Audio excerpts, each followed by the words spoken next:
Bonjour à tous, je suis Lorena Speroni, experte logistique et achat à la NAP.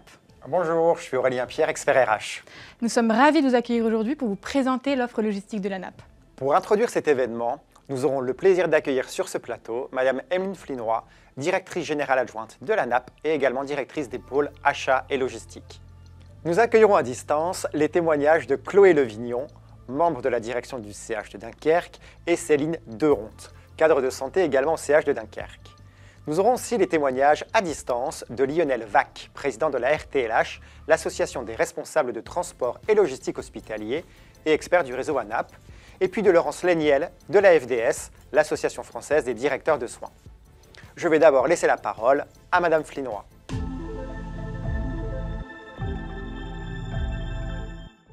Merci Aurélien. Vous qui avez été longtemps soignant avant de rejoindre la NAP, vous n'êtes pas sans ignorer l'importance pour une équipe soignante de disposer du bon produit, au bon endroit, au bon moment pour le bon soin. Qui n'a pas été confronté à des dysfonctionnements d'approvisionnement, de stock, aboutissant à des tensions, une forme de charge mentale aussi, disons-le, pour les équipes soignantes. Un stress de ne pas être en mesure de délivrer les soins attendus par les patients ou les résidents. À cela s'ajoute le fait qu'avec les tensions de recrutement paramédicaux que l'ensemble du système de santé connaît depuis plusieurs années, il est de plus en plus difficile d'admettre que l'organisation de la logistique, la gestion des dépannages, la gestion des stocks, soit gérée par les services de soins. Ainsi, à la NAP, nous sommes convaincus que la logistique est un levier stratégique pour les organisations de santé, permettant d'améliorer l'efficience et la qualité des services offerts. Une organisation logistique performante est au cœur du bon fonctionnement de nos organisations et de nos établissements de santé et garantit la qualité des soins. Une logistique efficace permet d'éviter les ruptures de stock en médicaments, en dispositifs médicaux, réduisant ainsi les risques pour les patients et les résidents. Une bonne organisation logistique garantit la disponibilité du matériel adéquat, favorisant ainsi une prise en charge fluide et optimale. De plus, moins de temps perdu à chercher du matériel ou à gérer des imprévus logistiques signifie plus de sérénité pour les soignants.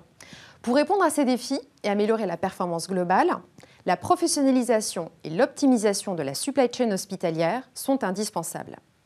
Une gestion efficace de la chaîne d'approvisionnement ne se limite pas à la livraison des produits nécessaires aux soins, elle impacte directement la qualité des soins, influence le bien-être des soignants et contribue à la maîtrise des ressources budgétaires. Pour aider les établissements et les structures médico-sociales à répondre à cet enjeu, nous avons ouvert un appui terrain collectif sur la professionnalisation de la fonction logistique approvisionnement appelée supply chain. Vous avez été des centaines à candidater à cet appui qui va commencer très prochainement. Toujours dans cet esprit, nous proposons aujourd'hui une nouvelle offre qui sera directement disponible gratuitement sur le site internet de la NAP. Cette offre a été réalisée avec les membres du réseau des experts logistiques achats de la NAP et nos partenaires, AFDS, France Supply Chain et RTLH. Je les remercie chaleureusement pour leur appui, leur contribution, leur partage à la conception de cette nouvelle offre qui se veut claire, directement exploitable, sans prise en main fastidieuse. Nous avons ainsi conçu, et c'est une première, une application d'évaluation du temps hors soins et avons structuré un outillage complet qui reprend toutes les étapes visant à mettre en place une fonction logistique efficace. Mais je laisse Lorena Speroni vous présenter cette offre plus en détail.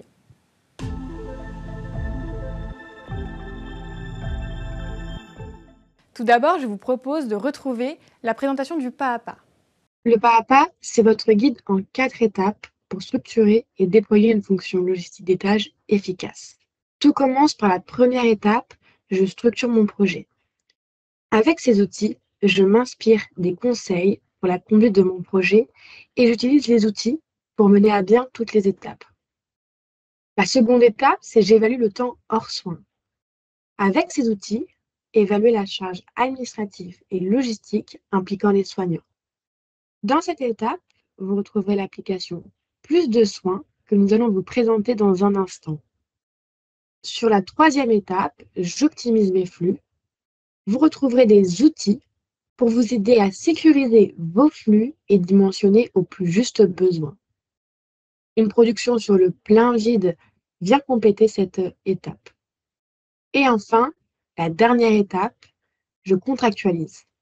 Avec ces outils, je cadre ma prestation pour garantir un niveau de qualité optimal.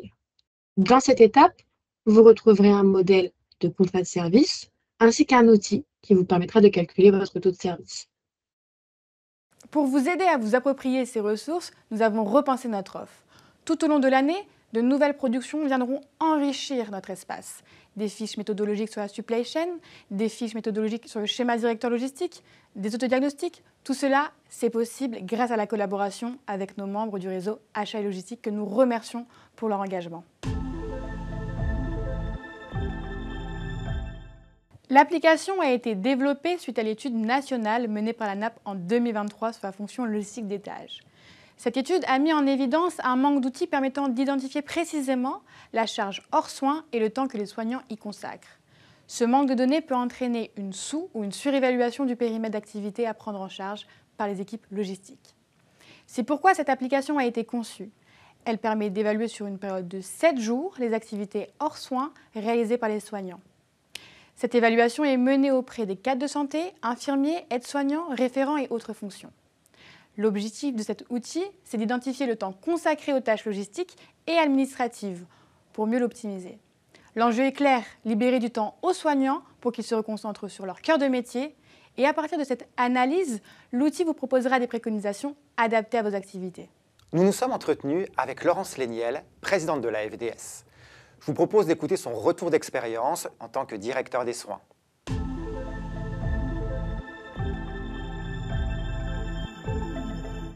Bonjour à tous, Laurence Léniel, directrice des soins, coordinatrice générale des soins au CHU d'Angers et présidente de l'Association française des directeurs des soins. L'évocation des temps d'organisation du travail qui ne sont pas centrés sur les activités directes de soins sont une préoccupation majeure des directeurs des soins. D'une part, parce que les professionnels de santé qui exercent en soins directs aux patients ont la nécessité de répondre aux besoins en soins des patients et à l'organisation de leur travail qui vise à répondre à ce besoin en soins. Lorsqu'ils ont des tâches afférentes aux soins, des tâches qui ne sont pas directement liées aux patients, cela vient forcément perturber leur logique de professionnels de santé qui est centrée sur le patient en soins directs. Il nous faut donc, nous, repérer quels sont les soins nécessaires à la continuité de la prise en charge des patients où le regard du soignant apporte un plus à cette prise en charge et donc doit être inclus dans sa propre organisation et vérifier que les autres soins qui peuvent être éventuellement portés par un autre métier, par une autre fonction, que le professionnel de santé en exercice direct dans le soin puisse être complètement visualisé, connu de l'ensemble des managers pour pouvoir, après les avoir listés, les réorganiser à l'intérieur d'organisations des soins support qui vont apporter une complémentarité à la mission du professionnel de soins en exercice direct. D'autre part, toutes ces missions qui sont des missions afférentes aux soins,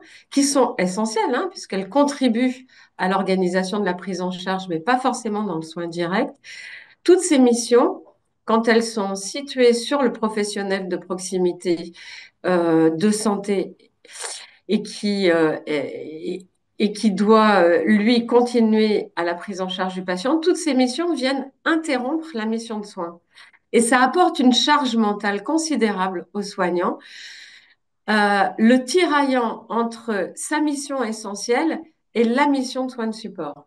Cette charge mentale, aujourd'hui, on sait qu'elle soutient la non-attractivité au métier de santé et elle soutient la démotivation des professionnels à exercer leur métier en santé.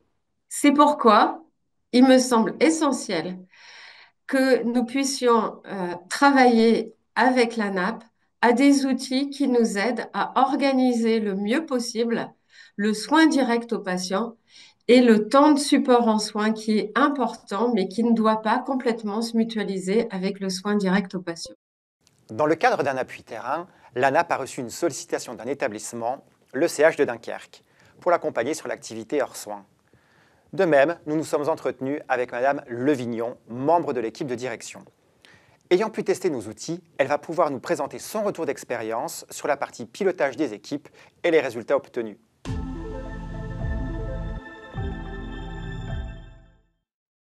Oui, le centre hospitalier de Dunkerque est engagé dans une démarche d'amélioration des conditions de travail de ses personnels et une réflexion sur les irritants a eu lieu et a fait émerger beaucoup de réflexions sur les tâches logistiques et administratives qui étaient régulièrement citées par les équipes. On avait donc pour objectif d'améliorer les flux logistiques et l'organisation autour de la logistique, avec un objectif commun entre les soignants et les logisticiens de l'hôpital pour optimiser le fonctionnement pour tous. On voulait donc faire ça sur le plateau du 7e étage de l'hôpital, qui a donc été identifié comme lieu pilote. Une fois qu'on avait ce projet, il fallait mesurer le temps qui était dédié par les soignants aux tâches logistiques et administratives.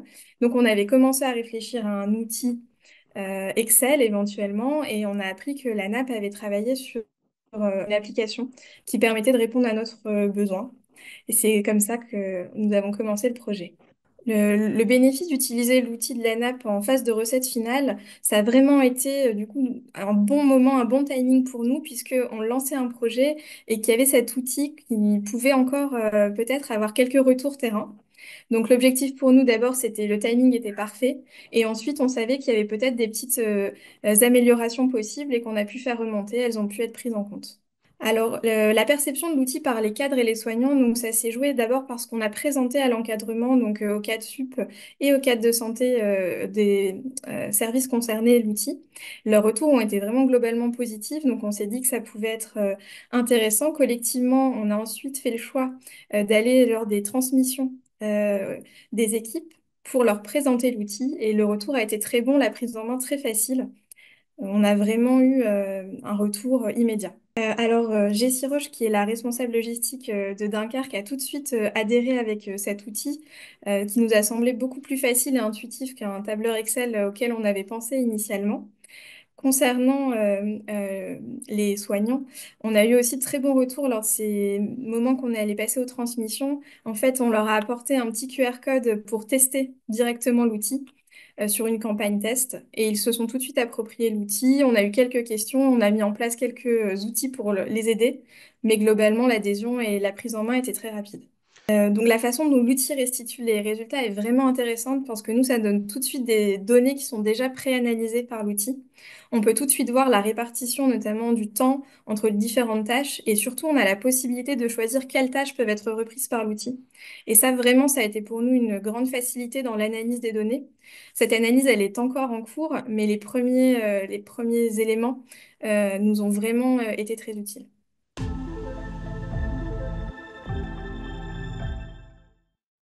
Donc, dans un premier temps, la déclaration des temps, elle est réalisée sur l'application via un QR code qui était mis en évidence dans le service, ou sur les liens URL installés sur les PC en salle de transmission, où on a travaillé en lien avec l'équipe informatique de l'hôpital. Les soignants entrent leur temps au fil de l'eau ou en fin de poste de travail. Avant l'ouverture de la campagne d'évaluation des tâches logistiques, on a fait une campagne de sensibilisation des soignants aux différents items tels que la gestion des repas, la gestion administrative, gestion du linge, maintenance de matériel, les déplacements vers les autres services. En tout, on était à plus de 10 items mesurés. On a vraiment eu une réelle adhésion de l'équipe paramédicale de chirurgie pour cette évaluation. Il y avait vraiment un réel enthousiasme dans cette démarche. Donc, la prise en main d'une façon générale et organisationnelle, en lien avec l'équipe, hein, nous avons créé un support papier pour les agents qui souhaitaient remplir l'outil en fin de poste. Donc, ce support, c'était en fait un aide-mémoire qui était rempli tout au fil de l'eau de leur poste, ce qui évitait l'utilisation de leur smartphone pendant le temps de travail, ou de courir en salle de transmission pour entrer leurs données au cours de leur temps de travail. Donc, ce mémo permet également un visuel de l'ensemble des tâches recensées lors du temps de travail, l'entrée des données sur l'outil et d'utilisation facile et intuitive. La conception est ergonomique avec des menus déroulants engendrant une fluidité dans la saisie des données. Et actuellement, nous sommes en cours d'évaluation des données. Pour aller plus loin dans l'appropriation de l'outil, nous vous proposons de participer à une session de webinaire très prochainement. Nous vous présenterons l'outil en détail, ainsi que des retours d'expérience sur son appropriation. Mais il y a un autre moyen facilitant la mise en place de la fonction logistique d'étage, le plein vide.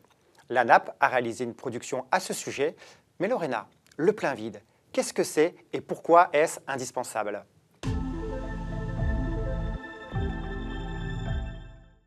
Le plein vide, c'est un système de réapprovisionnement inspiré du Kanban. Le plein vide est un levier clé pour optimiser la gestion des stocks des services de soins. Cette méthode apporte à la fois des gains organisationnels et économiques. Mais pourquoi est-elle indispensable ? Pour le découvrir, je vous invite à visionner le retour de M. Vac, président de la RTLH. Bonjour. Aujourd'hui, sur le monde hôpital, donc au niveau de Saint-Quentin, nous avons expérimenté deux processus. Un qui était en place depuis une dizaine d'années, donc c'est au niveau de la fonction textile, qui est en plein vide, une armoire descendante pour une armoire montante. Donc là, on va lutter contre les tâches à non-valeur ajoutée, c'est-à-dire un opérateur qui va monter une armoire et en descendre une autre.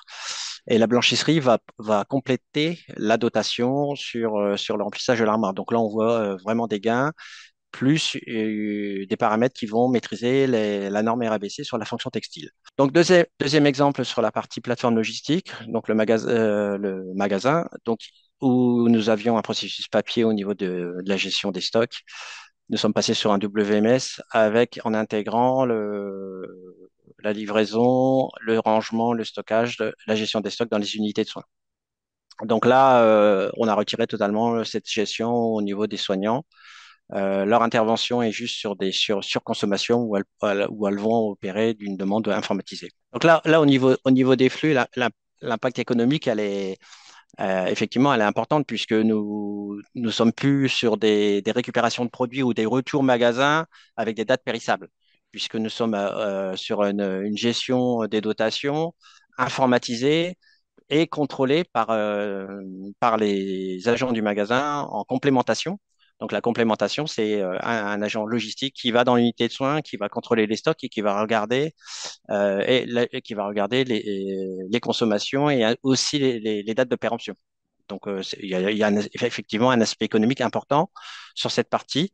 Donc, je vous invite tous à consulter le travail de la NAP sur la fiche plein vide, qui va vous permettre de développer, alors sur un processus dans un premier temps, voire plusieurs processus par la suite, la mise en place du plein vide dans votre établissement. Le plein vide constitue un levier opérationnel essentiel au sein d'un schéma directeur logistique qui vise lui-même à optimiser l'organisation et à réduire le temps consacré par les soignants aux tâches logistiques. Pour vous accompagner dans sa mise en œuvre, la NAP met à votre disposition une fiche pratique conçue pour faciliter la rédaction de votre schéma directeur. Lorena va maintenant vous en présenter les principaux éléments et vous en expliquer les intérêts stratégiques.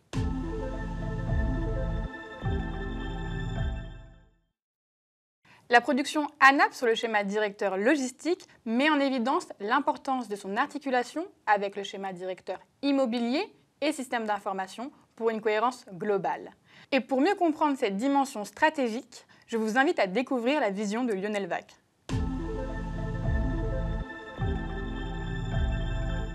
En tant que responsable de la logistique du CH de Saint-Quentin et président de la RTLH, il est crucial de comprendre l'importance d'un schéma directeur logistique.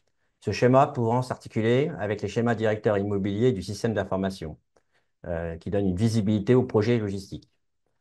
Le schéma directeur logistique permet de planifier les investissements des projets logistiques à court, moyen et long terme, d'optimiser les ressources matérielles et humaines pour améliorer la qualité des soins, améliorer les processus en intégrant les évolutions technologiques et les meilleures pratiques, réduire les coûts en optimisant et en mutualisant les flux logistiques et en réduisant les tâches redondantes, voire à non-valeur ajoutée, faciliter la collaboration entre les différents services de l'établissement pour une gestion logistique optimisée, anticiper les besoins futurs en prévoyant les différentes évolutions, libérer les soignants des tâches logistiques pour qu'ils puissent se centrer sur leurs soins au niveau des patients. Dans mon établissement, l'intégration de la fonction logistique des tâches a nécessité des investissements. Cela a induit des travaux d'aménagement structurants qui n'ont pas fait l'objet d'un schéma directeur logistique. Ces investissements sont complexes à planifier et nécessitent une vision pluriannuelle. Ce schéma m'a manqué pour réaliser ce projet dans son intégralité, puisque aujourd'hui, nous avons seulement 48% donc, des services de soins qui disposent d'une fonction de logistique d'étage. Je pense qu'avec un schéma directeur logistique, on aurait permis de planifier les besoins financiers et les différentes phases, surtout de travaux, nécessaires pour la mise en place de mon projet. Mettre en place un schéma directeur logistique nous permet de finaliser ce projet essentiel pour atteindre des objectifs de suppression de tâches logistiques pour les soignants.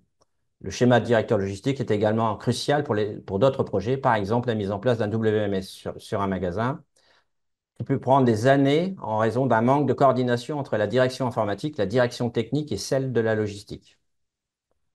En conclusion, le schéma directeur logistique est un outil précieux pour renforcer la logistique dans un établissement de santé. Il offre une vision claire des investissements à réaliser et des évolutions à intégrer permettant ainsi d'améliorer la qualité des soins et l'efficacité du processus logistique. Je vous encourage vivement à consulter les productions de la NAP qui apportent des solutions pertinentes à ces enjeux et qui vous aideront à progresser.